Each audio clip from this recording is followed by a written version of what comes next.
to view your tax bracket. On TurboTax, we cannot use the usual website at TurboTax Online. Instead, we will use Tax Bracket Calculator by TurboTax. You may click the first link in the pinned comment, and after you click on the comment, this tab will appear and you may scroll down a bit.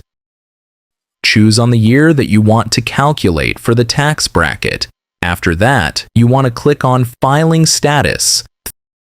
Choose Single if you're going to file unmarried or legally divorced and not qualified as the head of household status. Choose Married Filing jointly if you are married and will combine your both income, deductions, and credits onto a single return. Choose Unmarried Filing separately if you are married and choose to report your income, deductions, and credits on two individual, separate tax returns.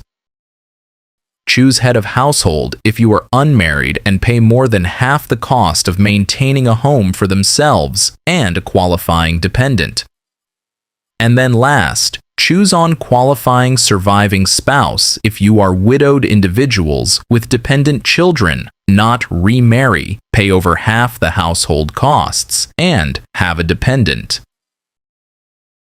You may check on the second link on the pinned comment to check your filing status provided by IRS. Just answer some of the questions, and at the end, they will be telling you about your tax filing status. Back to the TurboTax on annual taxable income, you may insert the portion of your total gross income, such as wages, salaries, bonuses, tips, and investment income, after subtracting it with allowable deductions, exemptions, or non-taxable income. And then, click on Calculate button. And there you go. Here is your estimated tax bracket by the U.S. legislation using TurboTax. Or you may also click on the third link on the pinned comment and see the estimated tax bracket according to your income. Just keep in mind that all of these are estimated. Other conditions and situations may make a difference to your filing status or your taxable income.